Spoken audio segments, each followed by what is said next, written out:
Bonjour, c'est Catherine Delman. Je vais à travers ce cours de l'étude inductive de la Bible enseigner un certain nombre de livres, mais c'est pour vous la première fois que je vais enseigner, même si c'est pas le premier que j'ai écrit et enregistré. Alors je me réjouis de parcourir la Bible avec vous, et notamment en commençant par l'évangile de Marc, que j'ai redécouvert les dernières années, avec lequel j'ai eu énormément de plaisir à travailler et méditer. Et avant de nous lancer dans l'évangile de Marc, j'aimerais prendre deux petits cours relativement brefs, mais pour vous introduire au genre des évangiles, et puis ensuite aux évangiles synoptiques, comme on vous l'a écrit dans l'introduction. Vous avez déjà appris à étudier maintenant le genre littéraire des épîtres, mais qui est très différent de la manière dont on va approcher les évangiles. Parce que les évangiles ne sont pas en soi comme des lettres que Paul aurait pu écrire à une certaine église. Et on va du coup étudier quelles sont les caractéristiques de ce qu'on appelle les évangiles et ce qu'on doit garder en tête et prendre en compte quand on veut les étudier et méditer dessus. Et je pense que ça va vraiment vous encourager à vouloir commencer l'étude des évangiles et aussi peut-être vous étonner et même renouveler votre manière de voir la Bible, de voir les évangiles, qui sont pour beaucoup des livres dont on a peut-être déjà plus connaissance dans la Bible, mais qui pourtant vont peut-être se révéler d'une autre manière une fois qu'on a compris quelques clés à leur sujet. Alors, quelques mots à mon sujet. Mon arrière-plan, c'est que j'ai été investie avec Jeunesse sans mission par intermittence. J'ai fait une école de disciples, puis j'ai fait des études de droit et d'anglais. J'ai fait une école biblique avec Jeunesse sans mission en Afrique du Sud, puis j'ai continué mes études de droit. J'ai travaillé dans le monde des organisations internationales un certain nombre d'années. Puis j'ai rejoint une école biblique pour la staffer au Canada pendant quelques années. Pardon. Et puis, c'est là que j'ai rencontré mon mari et qu'à présent, je suis un peu à un carrefour de vie en ne sachant pas encore dans quelle direction je vais continuer en m'attendant au Seigneur à ce sujet. Mais dans tous les cas, l'étude de la parole, ça a toujours été et restera une passion, un honneur et une grande, grande source de joie dans ma vie. Alors j'espère pouvoir vous le transmettre. Pour cet enseignement, je me suis basée en grande partie pour celui sur les évangiles et les évangiles synoptiques, sur l'enseignement de Phil Lidge, qui est un enseignant qui régulièrement intervient dans le cadre de l'école de l'étude inductive de la Bible en anglais, sur la plateforme en anglais. Et donc, vous verrez que pour un certain nombre de livres, nous nous sommes inspirés par moments de ces cours, parce qu'ils sont vraiment excellents et que il a une très solide expérience dans les écoles de l'étude inductive et une très bonne approche. Alors voilà, je voulais lui donner le crédit à ce sujet. Donc dans la Bible, nous n'avons que 4 évangiles, mais déjà pour votre culture générale et pour que vous en soyez conscients, il existe d'autres évangiles. C'est ce qu'on appelle les évangiles apocryphes et gnostiques. Donc ils n'ont pas été considérés comme faisant part des écritures inspirées venant de Dieu, mais sachez donc qu'on a d'autres évangiles qui ont été écrits que les 4 qui ont été retenus dans la Bible. En termes bibliques, par contre, on n'a donc que les 4 évangiles de Matthieu, Marc, Luc et Jean. Et c'est un genre littéraire tout à fait unique. Comme je vous l'ai dit, ça va être l'objet de ce cours de vous aider à comprendre comment ils fonctionnent et ça va vous permettre de les explorer d'une nouvelle manière et qui, j'espère et je crois, va vraiment porter de nombreux fruits.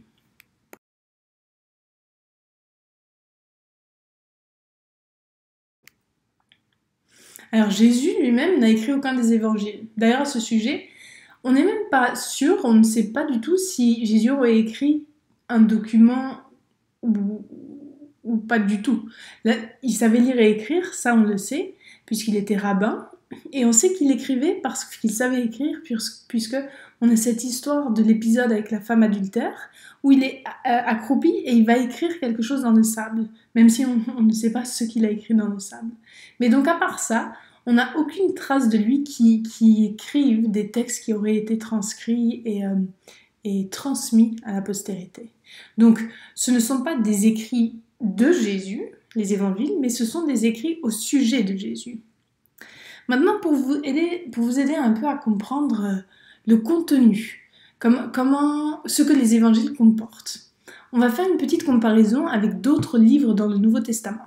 Vous avez par exemple le livre des Actes. Je ne sais pas si vous avez déjà eu l'occasion de le lire, ou du moins si vous en avez entendu parler dans une prêche ou une autre, mais le livre des Actes, c'est principalement un récit narratif, donc des histoires qui sont racontées au sujet des débuts de l'Église et donc en partie des apôtres.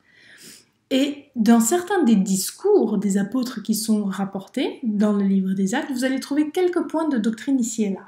Donc c'est principalement un récit narratif, historique, avec quelques éléments de doctrine qu'on va trouver dans les discours. Dans le Nouveau Testament, à part les actes et les évangiles, on trouve principalement, même seulement des lettres, donc des épîtres. Et là, ça va être principalement des points de doctrine, des enseignements. Ça va être par exemple l'apôtre Paul qui va écrire à des églises et qui va leur communiquer de manière souvent très pratique, mais toute une série de points doctrinaux et ensuite comment cette doctrine s'applique dans la vie des chrétiens. Donc principalement de la doctrine de l'enseignement, mais vous allez quand même trouver ici et là quelques éléments narratifs historiques. Par exemple, quand Paul, justement, va mentionner ses voyages, et ça va aider à parfois combler les trous qu'on aurait peut-être dans Actes. Donc, on va pouvoir lire Actes et les lettres ensemble, et ça va se compléter. Avec les évangiles, par contre, on a les deux. C'est-à-dire qu'on a à la fois les récits narratifs historiques, donc les histoires qui racontent la vie de Jésus, mais aussi les enseignements, puisque les enseignements de Jésus sont rapportés, et donc les points doctrinaux qu'on va pouvoir en faire émerger. Donc, les événements historiques qui sont retracés dans les évangiles, ce sont eux qui vont devenir l'arrière-plan pour les enseignements de Jésus que les auteurs ont choisi de communiquer. Parce que ce sont les auteurs de ces évangiles qui vont chacun, pour leur propre évangile, choisir quels enseignements ils veulent transcrire et du coup quels arrière-plans. Il faut se rappeler que Jésus aurait parlé en araméen.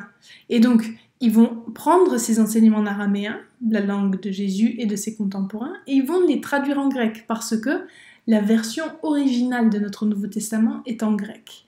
Et ils vont adresser cet écrit à leur propre communauté chrétienne, ou en tout cas à une communauté chrétienne en particulier, et qui diffère pour chaque évangile.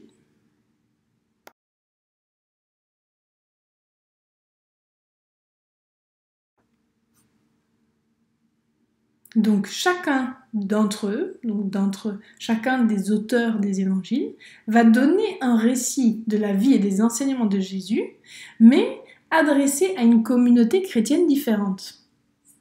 Les auteurs, sous la direction, sous l'influence, l'inspiration du Saint-Esprit, ont arrangé leur évangile spécifiquement pour un lectorat. Donc avec en tête ce que ce lectorat a besoin en termes de compréhension. Ce qui veut dire qu'en d'autres termes, aucun des évangiles est une histoire abstraite. À chaque fois, ça a été écrit pour ce lectorat spécifique, avec une intention particulière. Par exemple, si vous prenez Matthieu, là, on va brosser un tableau très général, mais pour vous donner une idée de comment ça fonctionne, vous allez bien sûr l'étudier bien plus en profondeur au fur et à mesure que vous allez étudier les différents évangiles. Matthieu, donc, destiné, on pense, aux Juifs, principalement aux Juifs. Vous allez par exemple remarquer comment Matthieu commence avec une généalogie, ce qui aujourd'hui ne serait absolument pas la manière dont on va commencer un évangile, parce que c'est pas particulièrement intéressant pour nous, en tout cas en Occident, de commencer avec une généalogie. Peut-être dans certaines cultures ça fait plus de sens. Pour les Juifs, ça aurait eu énormément de sens. Et le fait que Jésus puisse être retracé dans la généalogie de David, parce que c'est un élément très important pour montrer qu'il était descendant de David et qu'il pouvait donc être ce fils de David, ce nouveau David que les prophètes de l'Ancien Testament avaient promis. Vous allez aussi remarquer comment Matthieu, dans son évangile, va très souvent écrire les actions de Jésus ou les paroles de Jésus, et puis il va préciser ceci est pour accomplir telle ou telle prophétie d'un prophète de l'Ancien Testament. Donc on va voir dans son évangile une grande emphase sur le fait que Jésus vient en accomplissement de l'Ancien Testament. Et c'est justement pour ce lectorat juif, pour leur montrer que Jésus est le Messie qu'ils attendaient. C'est presque comme un document de, comment on pourrait dire, où il essaye de convaincre, d'apologie. Il est en train de dire oui, Jésus est le Messie. Marc, qu'on va très rapidement étudier ensemble dans cette unité, vous allez voir que il est probablement écrit pour un lectorat latin. Il y a des phrases donc en araméen qui sont traduites, mais d'une manière à ce que le lectorat latin pourrait comprendre. Et on va le voir encore une fois plus en détail. On pense que c'est probablement des Romains qui vont faire face à la persécution. Et vous allez voir à quel point l'évangile de Marc va mettre l'accent sur Jésus décrit comme le serviteur souffrant. Donc un accent sur la souffrance pour montrer que Jésus a montré l'exemple dans la souffrance et que eux, en tant que chrétiens, risquent en effet de souffrir comme ça, mais cette souffrance va être élevée comme quelque chose de noble et pas quelque chose à vouloir fuir.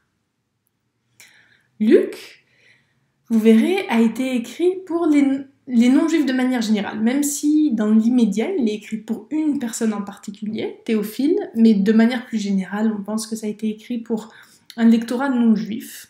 Et son accent dans son évangile, c'est sur la réalité que tous ont accès à l'évangile, pas juste les juifs.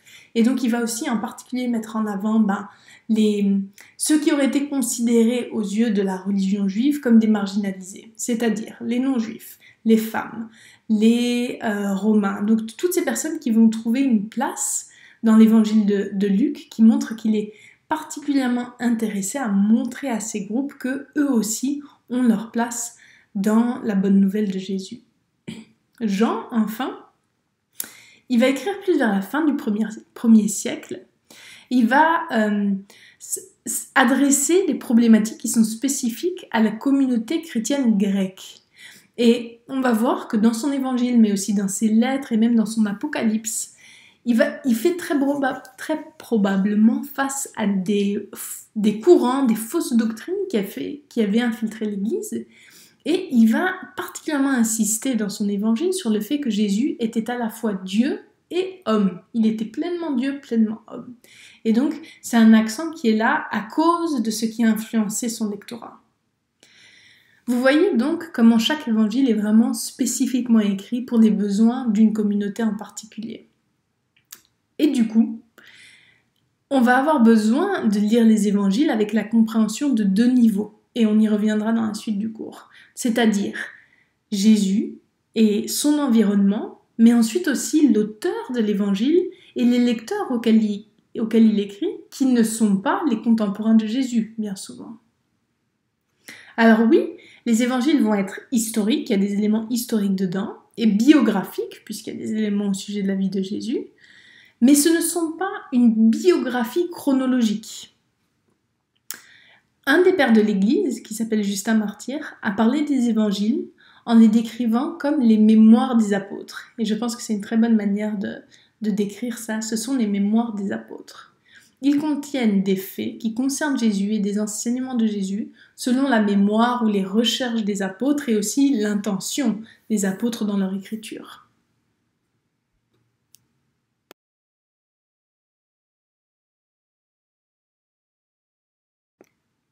Alors les deux niveaux que je mentionnais tout à l'heure, il faut les identifier quand on étudie les évangiles et il faut les garder en tête dans notre travail. Le premier niveau, ça serait celui de l'auditoire original, c'est-à-dire ceux de l'époque de Jésus qui entendent les enseignements, qui voient les miracles et qui sont là en Palestine avec lui. Cet auditoire, il n'a même pas lu l'évangile que vous allez lire, il n'a pas lu ces textes, il a directement entendu ce que Jésus disait, vu ce que Jésus faisait. Le lectorat, lui, c'est le groupe de personnes à qui l'auteur de l'évangile écrit. Pour Marc, par exemple, On a dit tout à l'heure que c'était les chrétiens à Rome. Pour Matthieu, le lectorat juif, etc.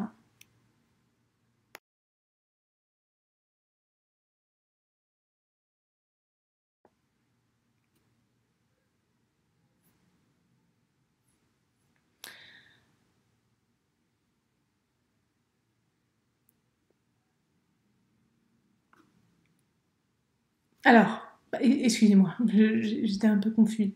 J'espère qu'à l'écran ça passera bien parce qu'alors que j'enregistre, j'ai un peu un problème d'image. Donc, j'espère que ça sera clair. Là, il y a les 4 premiers versets du premier chapitre de Luc. Je vais vous les lire.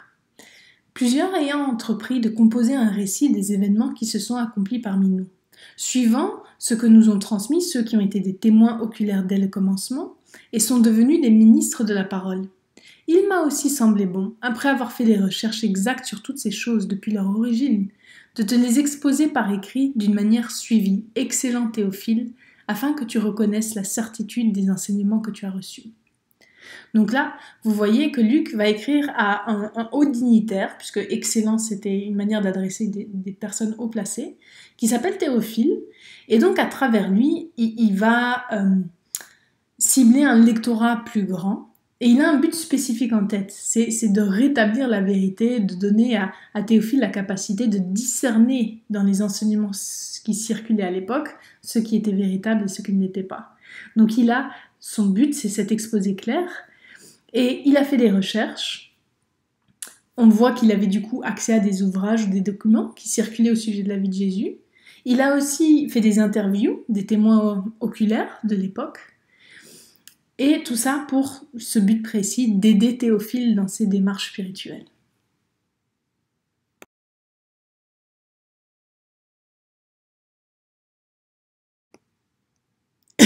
Pardon. On a vu qu'il y avait 2 niveaux.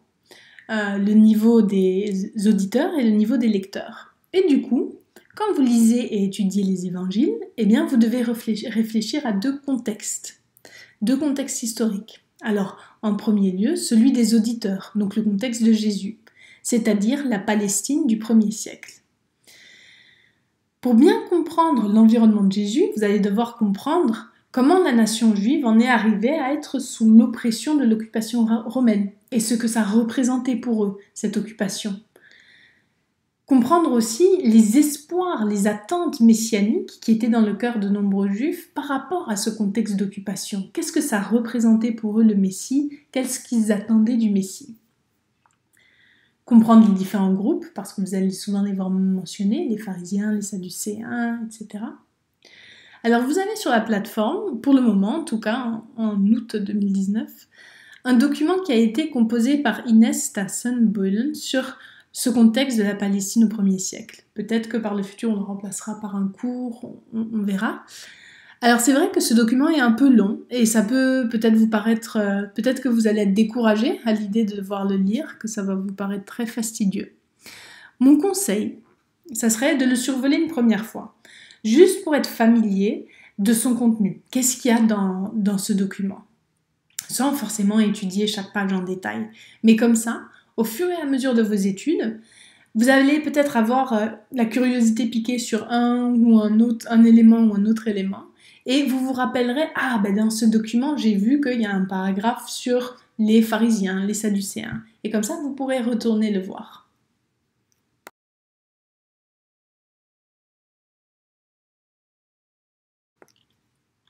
Le deuxième contexte qu'il faut du coup garder en tête, c'est celui de l'auteur et des lecteurs de l'évangile. Par exemple, on a parlé de Luc qui écrit à Théophile, et j'ai dit comment Théophile était un haut dignitaire, et donc de toute évidence c'est un homme riche, influent, important. Et Luc, dans son évangile, va particulièrement insister sur le danger des richesses pour celui qui veut entrer dans le royaume de Dieu. Alors ça, c'est pas du tout un hasard. On voit qu'il a en tête le contexte mental, la culture de son lectorat et ce qui peut représenter un défi pour son lectorat quand Luc écrit son évangile. Ou alors Marc, comme on va très rapidement l'étudier, va insister, comme je l'ai dit, sur le fait que Jésus était le serviteur souffrant Et ça a du sens quand on réalise que son lectorat, c'est l'Église de Rome, qui est sur le point de connaître la persécution, voire même peut-être que son lectorat connaît déjà la persécution. Donc ici, dans ce contexte aussi, le document de Inès peut vous être utile, mais le cours propre à chaque évangile sur la plateforme devrait normalement aussi vous donner des éléments de contexte. Il n'y a pas juste le contexte historique, il y a aussi le contexte littéraire, comprendre les formes littéraires, les figures de style qui vont être utilisées. Par exemple, les paraboles ou les idiomes. Les idiomes, si vous vous rappelez des figures de style, c'est une expression consacrée dans une culture donnée qui n'aurait pas forcément de sens dans une autre. Par exemple, en français, on dit « il pleut des cordes ». En anglais, si vous dites à quelqu'un « il pleut des cordes », il va littéralement s'imaginer des cordes tombées. La phrase en anglais, qui serait un peu l'équivalent, c'est « il pleut des chats et des chiens ». En français, on ne connaît pas du tout, donc on s'imagine des chats et des chiens tombés par terre. Ça, c'est un idiome. Par exemple, du temps de Jésus, quand Jésus parle de la foi qui est comme une graine de moutarde, que c'est la plus petite de toutes les graines, scientifiquement, c'est pas la plus petite de toutes les graines. Ici, ça serait même pas un idiome, ce serait plus une métaphore, une image de parabole. Alors, justement, les paraboles, c'est un moyen très connu à l'époque pour communiquer. Mais ça demande du coup à être connu comme forme littéraire. Et je vais à ce stade pas rentrer dans les détails parce que c'est un cours que j'aimerais relativement simple et court, justement en longueur, pour que vous ne soyez pas découragés. Donc si vous voulez en lire plus sur les paraboles, je vous encourage à aller dans le livre qu'on vous a recommandé, Un nouveau regard sur la Bible, de Fee et Stewart, parce qu'il y a tout un passage, il y a quelques pages sur comment lire et interpréter les paraboles.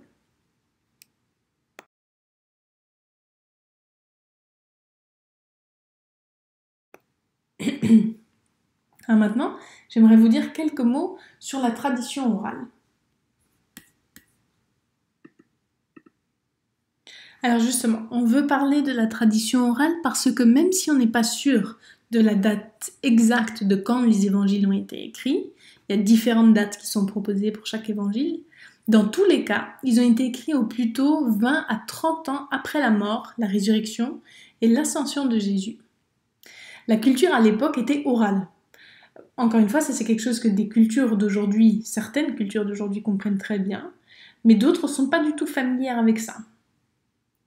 Donc avant que les évangiles n'aient été écrits, les disciples, les apôtres, auraient enseigné les paroles, les histoires de Jésus, à répétition. Et donc ça aurait été comme des unités d'enseignement, des morceaux par morceaux d'histoire, d'enseignement, donc des petites unités qui seraient devenues très connues. Et d'ailleurs, c'est pas inhabituel qu'une histoire aurait été utilisée à plusieurs reprises et de différentes manières pour soutenir différents points. C'est un peu de la même manière qu'aujourd'hui, vous allez avoir un prédicateur qui va utiliser des histoires de sa propre vie, de son propre vécu, mais il va les utiliser pour illustrer différents points dans son message. Donc peut-être qu'un jour vous l'entendrez prêcher et il va prendre un exemple de sa vie pour mettre en lumière un point d'un message. Et puis une semaine après, il raconte cet événement, mais pour venir illustrer un autre point d'un autre message. Pour en revenir aux apôtres et ceux qui avaient été avec Jésus, ils auraient donc raconté ces histoires à répétition autour d'eux, et c'est comme ça que la tradition aurait été transmise. Donc c'est comme ça que les récits auraient été transmis de personne en personne et que on n'a pas perdu la connaissance des événements de la vie et des enseignements de Jésus. Mais alors on peut se demander pourquoi les évangiles n'ont pas été écrits plus tôt. Comme je l'ai dit, vu que la culture était une culture orale, c'était pas inhabituel, c'était naturel que les enseignements, les récits soient juste transmis de manière orale. Et puis il faut aussi garder autre chose en tête, c'est que l'auditoire original de Jésus s'attendait à ce qu'il revienne très prochainement.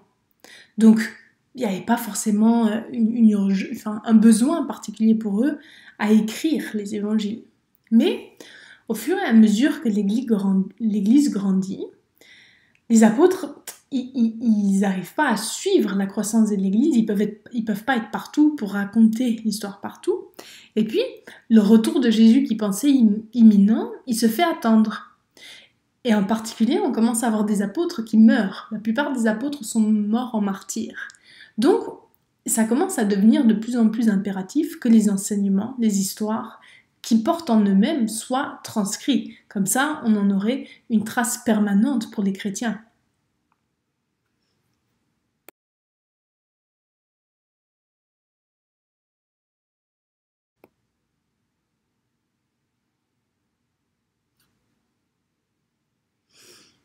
Donc, avec cette tradition orale, comme je vous l'ai décrit tout à l'heure, les enseignements auraient été donnés en petites unités mémorables, mais utilisés dans différents contextes pour différentes illustrations, et du coup souvent donnés de manière indépendante du contexte original.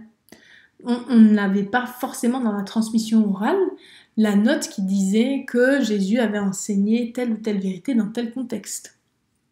Et de toute manière, comme Jésus aurait enseigné dans de nombreuses villes autour de la Galilée et de la Judée, c'est sûr qu'il aurait enseigné les mêmes messages à différents auditoires à répétition. Du coup, c'était facile pour ses disciples de se souvenir de tout ce qu'il avait enseigné, mais donc, comme je le disais, également transmis de manière indépendante du contexte. Par exemple, dans 1 Corinthiens 7,10, Paul va parler du divorce et il va dire qu'il y a une instruction qui vient non pas de lui, mais du Seigneur. Et donc il va dire que c'est le Seigneur qui a dit que la femme ne se sépare pas de son mari, si elle est séparée de lui, qu'elle reste sans se remarier ou qu'elle se réconcilie avec son mari, etc. Mais il ne va pas donner de référence au contexte dans lequel Jésus aurait donné cette instruction. Toujours dans 1 Corinthiens, chapitre 9, verset 24, on lit que quand il va parler de ceux qui sont impliqués dans le ministère, Jésus a dit qu'ils doivent vivre de l'évangile, donc qu'ils doivent être soutenus dans leur ministère. Mais là aussi, pas de référence au contexte dans lequel Jésus aurait dit ça. Dans Actes 20-35, il va parler aux anciens qui sont à Milet, il va leur parler d'un oracle que Jésus a donné, d'une parole que Jésus a donnée. Il y a plus de bonheur à donner qu'à recevoir. Encore une fois, pas de référence au contexte. Maintenant, en utilisant les évangiles, on va pouvoir trouver le contexte pour certains d'entre eux. Par exemple, 1 Corinthiens 7,10, les évangiles de Marc et Matthieu vont nous raconter comment Jésus a une discussion avec les pharisiens sur le divorce. Donc c'est probablement dans ce contexte-là qu'il a donné cette parole. Pour le soutien à ceux qui sont dans le ministère, dans Matthieu 10 et Luc 10, on sait que Jésus, quand il envoie les 12 disciples en mission, va parler de ça. Par contre, pour la citation de Actes 20-35, on n'a pas de référence à ce contexte. Dans les évangiles, on trouve nulle part où Jésus aurait pu parler de ça. Donc ça nous montre aussi comment c'est une déclaration de Jésus qui a été transmise par la tradition orale, mais qui n'a pas été reprise dans les évangiles.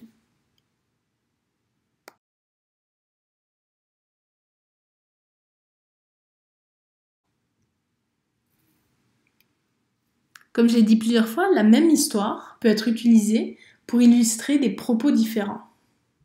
Par exemple, dans les évangiles, l'histoire de la brebis perdue. Dans Matthieu 18, elle va être utilisée pour souligner l'importance d'un enfant aux yeux de Dieu. Alors que dans Luc 15, c'est la même parabole qui est utilisée, mais pour illustrer l'importance d'un pécheur aux yeux de Dieu. Et c'est le contexte où les pharisiens étaient en train de critiquer Jésus, qui passait du temps avec ceux qui à leurs yeux étaient marginalisés ou pécheurs. Donc là, ce qu'on comprend, c'est que les auteurs, sous l'influence du Saint-Esprit, ils ont pris la vie, les enseignements de Jésus, et ils les ont composés, rédigés pour leur auditoire. Et c'est pour ça qu'ils vont différer les uns des autres. Et on va revenir à cette question des différences entre les évangiles quand on va étudier les évangiles synoptiques. Mais donc toujours important de comprendre que chacun des évangiles va peindre son propre tableau de Jésus pour son propre lectorat.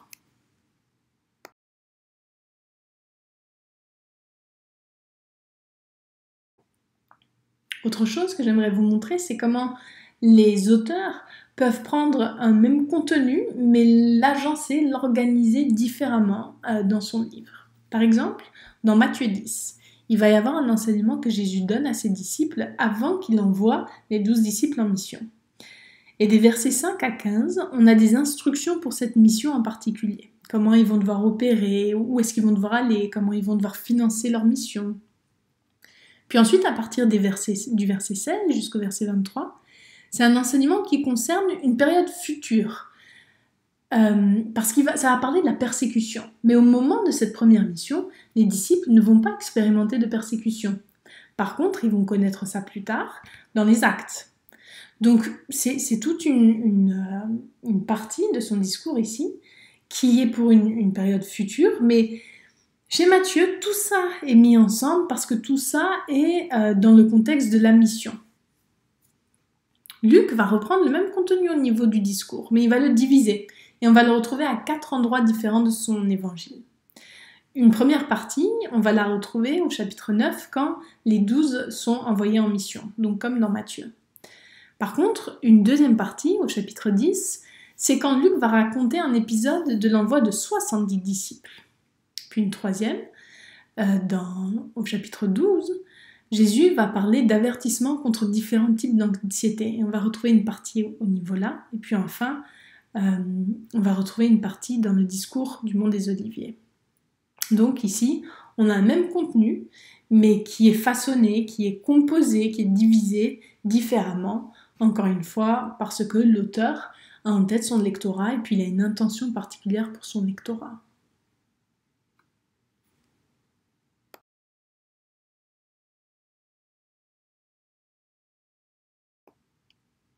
On a deux dimensions. On a dit qu'il y avait deux niveaux, donc les auditeurs et les lecteurs. Avec ça, il y a du coup deux contextes à prendre en compte. Le contexte de l'époque de Jésus, puis le contexte de l'auteur et du lectorat. Maintenant, on va parler de deux dimensions. D'abord, une dimension verticale. Ces deux dimensions, verticale et horizontale, elles ont plus à voir, pas avec les deux niveaux des lecteurs et des auditeurs, mais plus avec la réalité qu'il y a 4 évangiles. D'abord, il y a une dimension verticale qui est propre à chaque évangile. C'est-à-dire que là, on ne va pas regarder aux autres évangiles, mais un évangile en particulier, comment est-ce qu'il a été structuré ? Rien n'est choisi au hasard. Vous allez voir que les auteurs sont très intentionnels dans leur manière de faire les choses, et notamment dans leur structure. Et on va le voir avec Marc. Donc, comment ils ont structuré leur contenu, mais aussi comment ils ont été sélectifs, quels sont les récits qu'ils ont sélectionnés, et puis comment ils ont adapté leur contenu pour leur lectorat, comme on a un peu abordé brièvement. Alors, un exemple des adaptations. La parabole de celui qui va construire sa maison. Dans Matthieu, ça va être la maison sur le sable versus la maison sur le rocher. Matthieu, il a écrit un lectorat qui est en Palestine. Donc, c'est une géographie où vous avez les oueds, des régions très sableuses. Donc, quand on va parler de la maison qui est construite sur le sable, ça évoque pour eux quelque chose de connu. C'est-à-dire, ils savent très bien que dans la saison des pluies, s'ils ont construit une maison dans une région où justement il y a énormément de sable, la maison peut s'écrouler en moins de 2. Luc, par contre, il écrit dans le contexte de la topographie grecque où c'est pas forcément quelque chose qui leur est familier. Et du coup, lui ne va pas parler de construire sa maison sur le sable ou sur le rocher. Lui, il va parler d'une maison qui a des fondations solides ou qui n'en a pas, selon comment ça a été creusé en profondeur. Donc vous voyez comment ça va être adapté dans les petits détails, mais en fonction du lectorat auquel il s'adresse. Donc il y a vraiment une transmission transculturelle ici.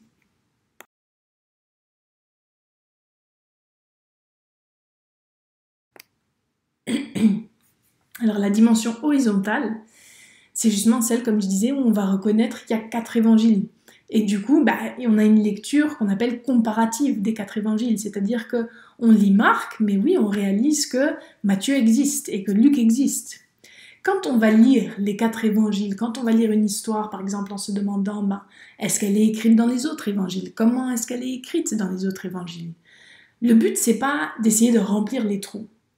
Si on avait eu besoin d'un récit exhaustif, on l'aurait eu. Mais le Saint-Esprit n'a pas jugé utile qu'on ait un document, master document, comme on dit en anglais, c'est-à-dire un document version master qui reprend tous les éléments. Le Saint-Esprit est en paix avec 4 évangiles qui se ressemblent sur certains points et qui diffèrent sur d'autres. Donc, l'idée, quand on va avoir cette lecture horizontale, cette lecture comparative, c'est plutôt de voir quelles sont les caractéristiques distinctives de chaque évangile. Parce que ça va nous permettre de comprendre sur quoi chaque évangile va mettre l'emphase. Et c'est une bonne transition vers le deuxième cours de cette introduction sur les évangiles synoptiques, parce que ça va justement nous parler de 3 évangiles en particulier, Marc, Matthieu et Luc, et donc je vous invite à me rejoindre dans le prochain cours.